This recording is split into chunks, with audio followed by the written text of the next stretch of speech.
This is day 107 of our journey through the Bible, and we're looking at the Song of Solomon. This is an Old Testament book written in the form of a lyrical love song. There are some interpreters who believe that this song speaks symbolically of the love of God for the nation of Israel.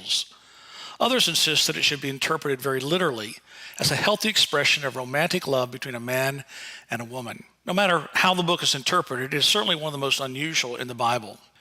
Its subtitle, The Song of Songs, implies it was the loveliest and best known of all the songs of Solomon.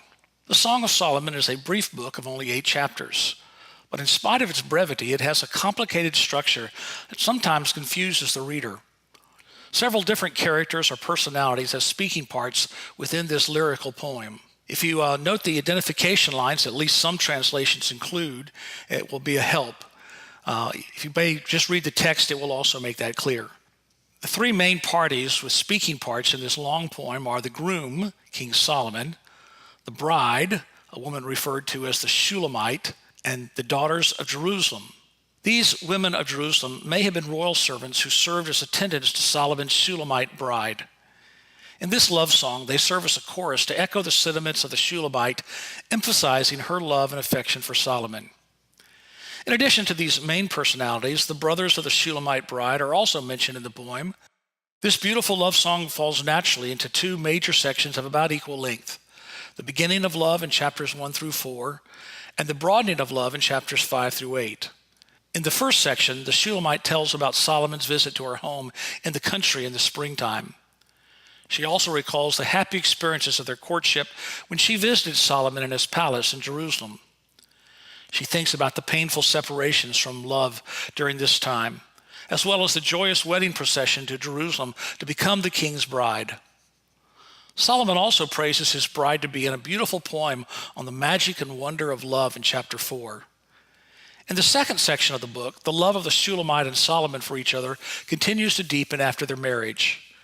She has a troubled dream when she thinks that he is distant and unconcerned. But Solomon assures her of his love and praises her beauty. Longing to visit her country home, she finally makes the trip with Solomon, and their love grows even stronger. The song closes with an assurance of each to the other that they will always remain close in their love. The Song of Solomon points beyond human love to the great author of love. Authentic love is possible in the world because God brought love into being and planted that emotion in the hearts of his people. Even husbands and wives should remember that the love which they share for one another is not the product of their human goodness or kindness. We are able to love because the love of God is working in our lives. We read from chapter 8.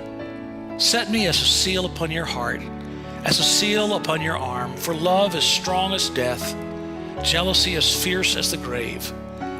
Its flashes are flashes of fire, the very flame of the Lord. Many waters cannot quench love, neither can floods drown it.